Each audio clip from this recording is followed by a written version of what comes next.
Take a look at this document. This is the historic Constitution of the United States, the foundation that shaped the most powerful nation in the world. As you turn each page, you encounter countless political and legal terms, along with core governing principles. Yet, something strange stands out. One critically important concept is entirely absent.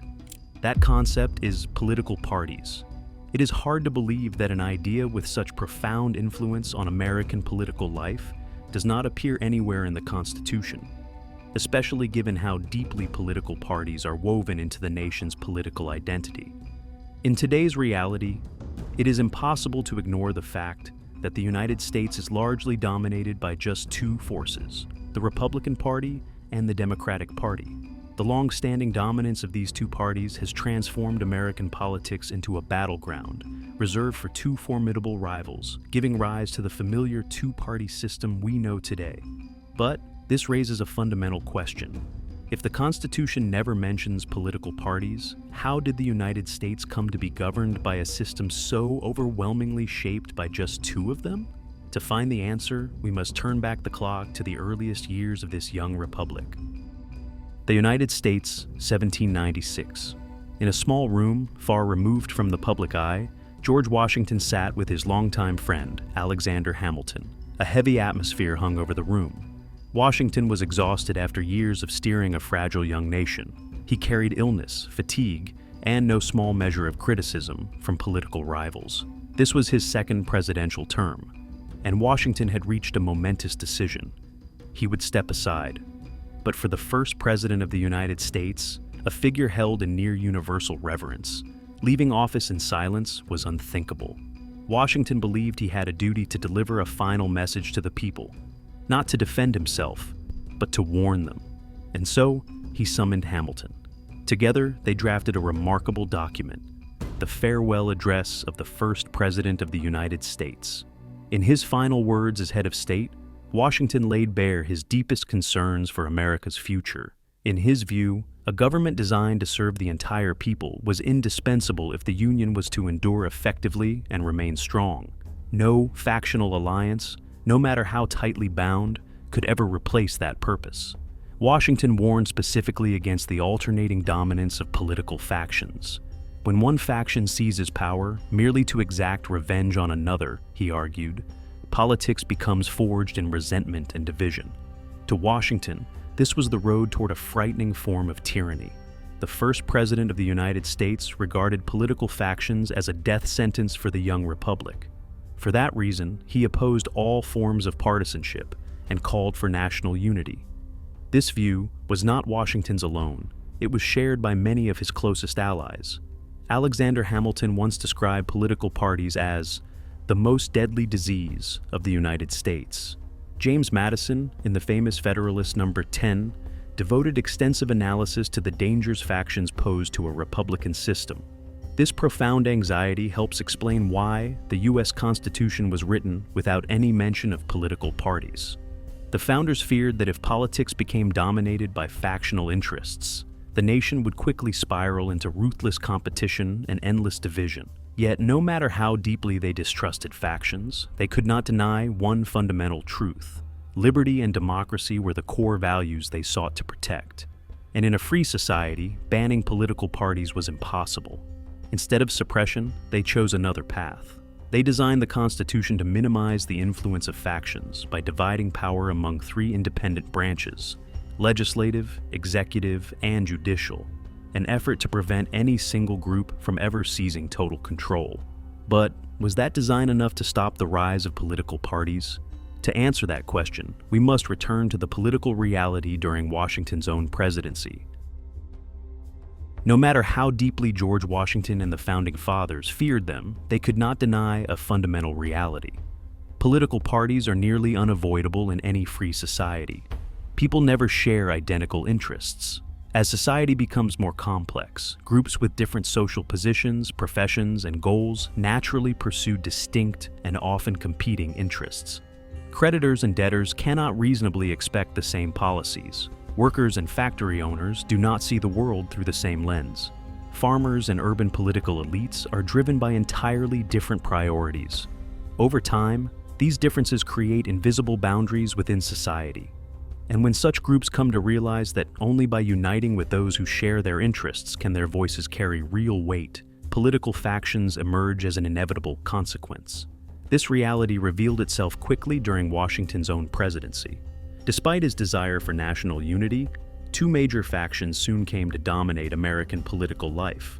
On one side stood the Federalists. On the other, the Anti-Federalists, later more commonly known as the Democratic Republicans. These factions did more than advocate different policy positions. They embodied two fundamentally opposing visions for America's future. Their debates revolved around a central question: should power be concentrated in the national government or distributed among the states and local authorities? The rise of factions exposed a clear paradox.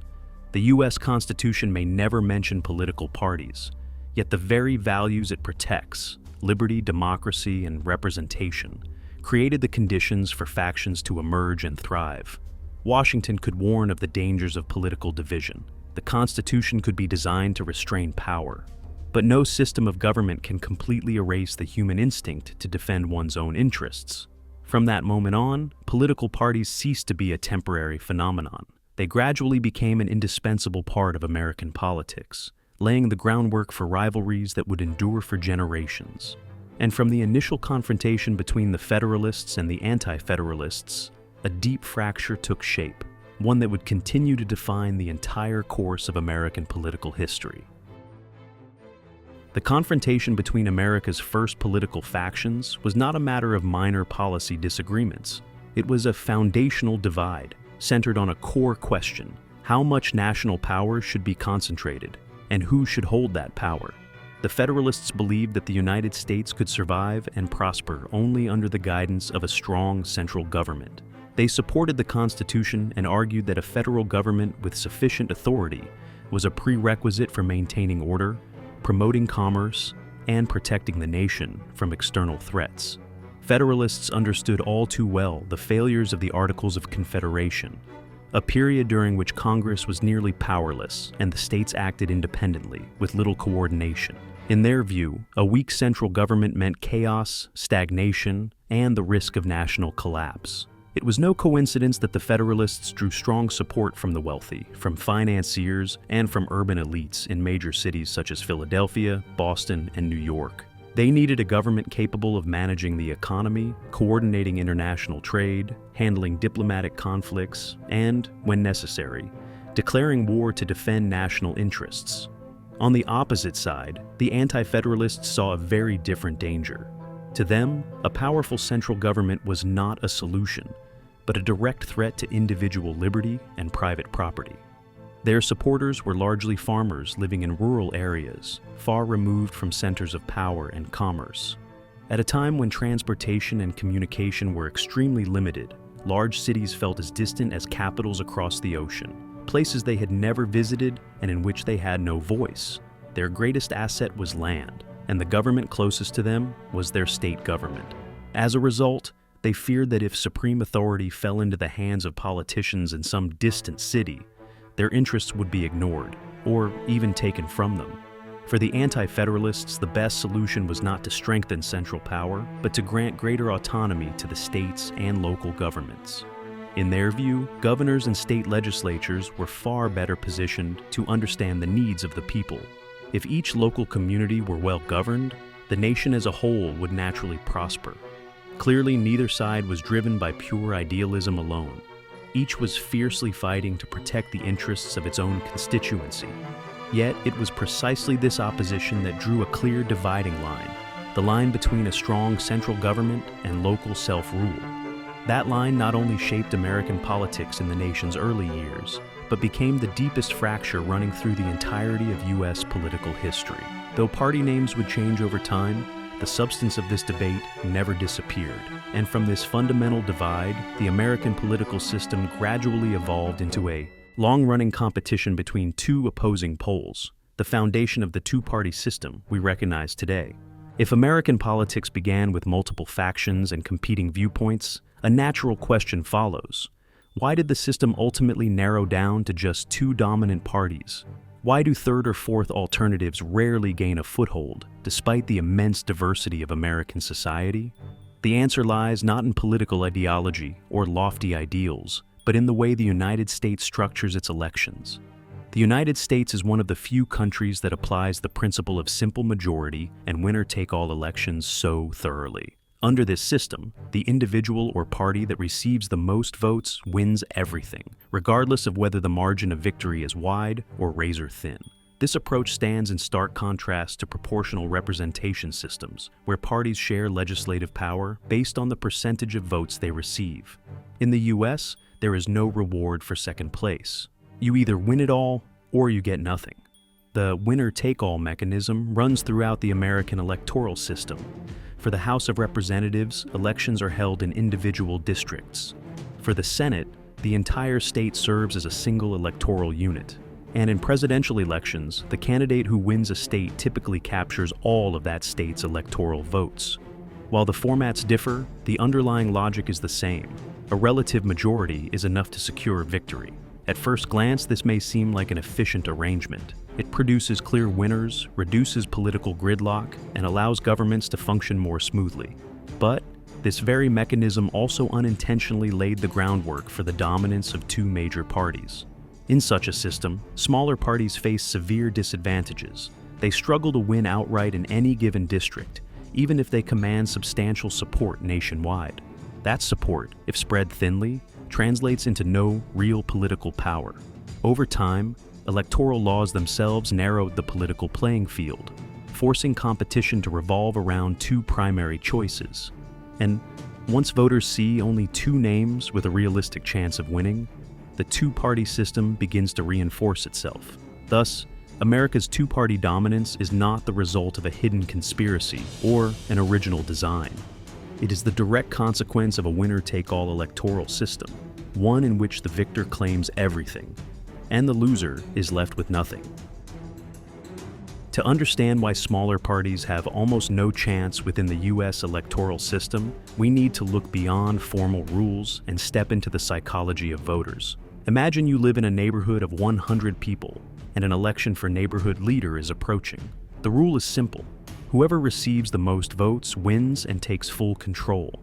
In that neighborhood, two individuals are already well known. They have reputations, influence, and a large base of supporters. But you are dissatisfied with both of them, so you decide to run yourself, carrying ideas you genuinely believe in. At first, everything seems promising, but reality soon sets in. Only about 10 people support you. That is not surprising. Your voice is not yet strong enough, your network is limited, and most residents still lean toward the two familiar candidates. On election day, you cast a vote for yourself. Later, out of curiosity, you ask a neighbor whom they voted for. The neighbor answers honestly, "I like your ideas, but I don't think you can win. I want my vote to count." At that moment, you grasp a crucial truth. Voters do not vote only for the candidate they prefer most. They also vote for the candidate they believe can actually win. In a winner-take-all system, a vote for a candidate with no realistic chance is seen as a wasted vote. As a result, even voters who sympathize with alternative choices often return to the leading contenders to avoid rendering their voices meaningless. This psychology creates a self-reinforcing loop. Major parties grow stronger because they are always perceived as the practical option. Meanwhile, smaller parties struggle even more because they rarely get the opportunity to prove that they can win. In the United States, those two safe choices are the Democratic Party and the Republican Party. When most voters think this way, the two-party system is sustained not only by electoral rules, but by the decisions of voters themselves. And once this loop is established, breaking it becomes extraordinarily difficult. What happened in the example of the 100-person neighborhood is neither a matter of personal perception nor a coincidence. This phenomenon has been formalized into a principle in political science known as Duverger's law. According to this law, electoral systems based on plurality voting and winner-take-all rules tend to produce and sustain two-party systems. In other words, when only the winner gains power, smaller parties have virtually no chance of surviving in the long run. Duverger's law explains this outcome through two parallel mechanisms. The first is structural. Electoral rules make it extremely difficult for smaller parties to win in any given district, even if they receive a significant share of the vote nationwide. Dispersed support translates into defeat. The second is psychological, and it is clearly reflected in voter behavior. When voters realize that only two major parties have a realistic chance of winning, they gradually abandon other options to avoid wasting their votes. Over time, voters themselves unintentionally suffocate the space in which smaller parties might exist. Together, these two mechanisms form a self-reinforcing loop. Electoral rules weaken smaller parties. Voters recognize this and shift their support toward larger parties. That concentrated support further strengthens the dominant parties, while potential challengers are pushed increasingly to the margins. In the United States, this loop has been operating continuously for more than 2 centuries.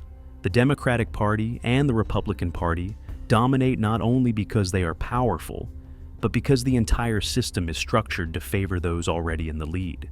Once the two major parties secure their dominance, they go on to shape strategies, laws, and political norms that further entrench their advantage.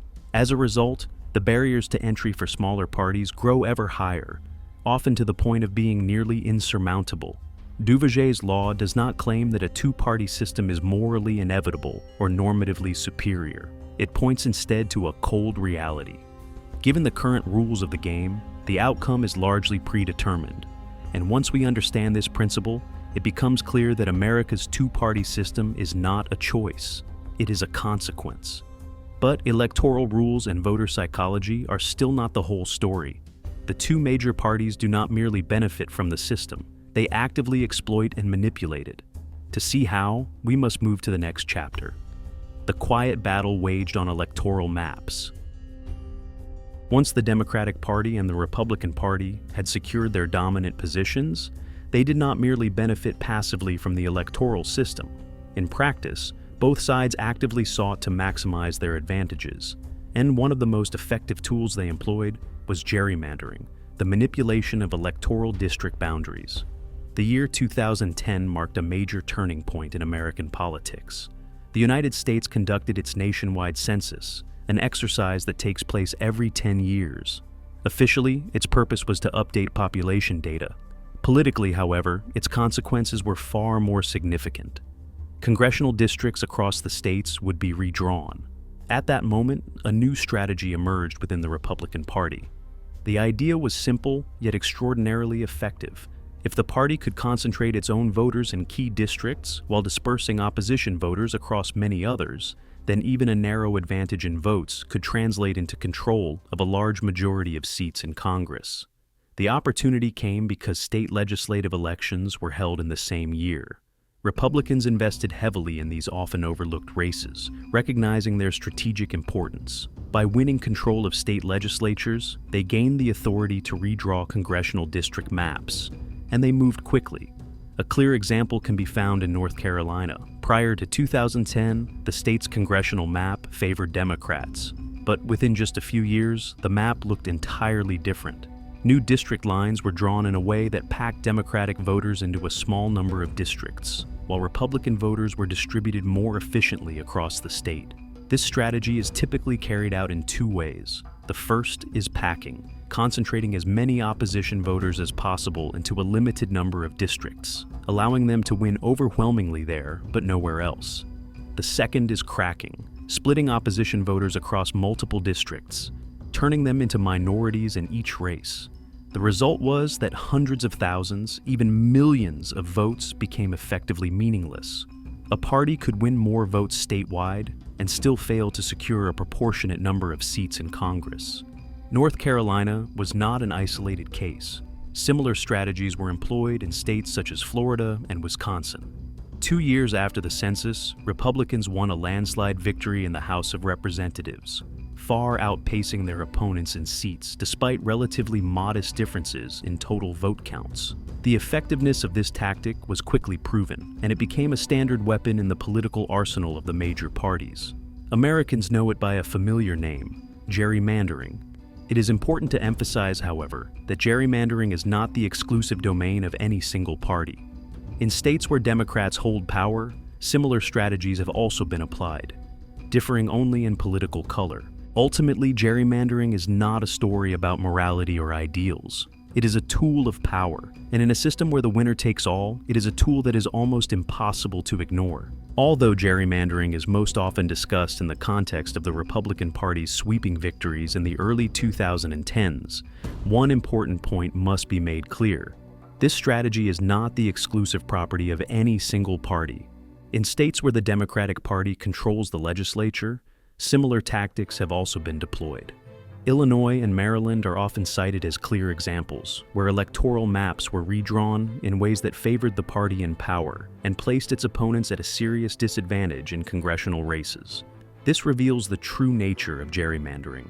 It does not arise from ideology or political values, but from the structure of power itself. When a party holds the authority to redraw electoral boundaries, it has little incentive to act against its own interests. In many cases, parties even cloak these strategies in the language of fairness and democracy. They speak of better representation, neutral maps, or local voices. Yet behind these slogans, the objective remains unchanged: to maximize advantage and weaken the opposition. At times, these battles play out openly in courtrooms, where electoral maps are challenged for unfairness or for violating voting rights. At other moments, the strategies are carried out quietly, through political compromises that attract little public attention. Regardless of how they unfold, the consequences are the same. Gerrymandering continues to reinforce the dominance of the two major parties, while leaving smaller parties and voices outside the mainstream virtually no path into the political arena. Over time, this practice has become a familiar feature of American political life. It is no longer seen as an exception, but as an unwritten rule of the power game. And when electoral laws, voter psychology, and strategic manipulation operate in tandem, the two-party system is not merely preserved, it is actively protected. From this perspective, the question is no longer who is manipulating the system, but whether the system itself still possesses the capacity to change. To answer that final question, we must step back, look at the full picture, and move toward the conclusion.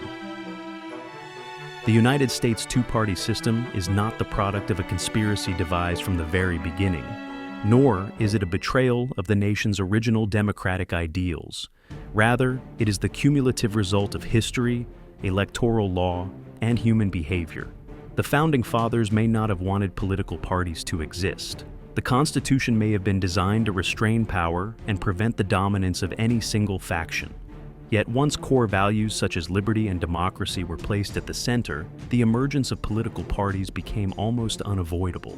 Over time, winner-take-all electoral rules narrowed the political arena, forcing competition to revolve around two primary options. Voter psychology reinforced this trend, as citizens increasingly favored choices perceived as viable over those that more fully reflected their beliefs.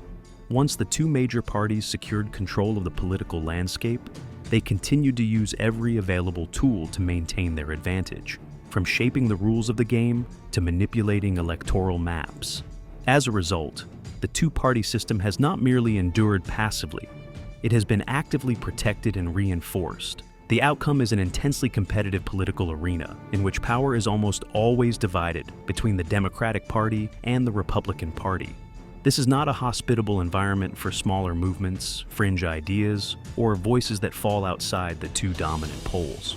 For smaller parties, the dream of breaking into national politics often ends before it begins. Not because they lack ideals or public support, but because the very structure of the system is built against them. And so, while America's two-party system may not be ideal, it is a reality that is difficult to change, at least within the framework of the current rules. The final question remains unanswered. Can American democracy escape the two-party trap, or will it continue to operate within an endless confrontation between two centers of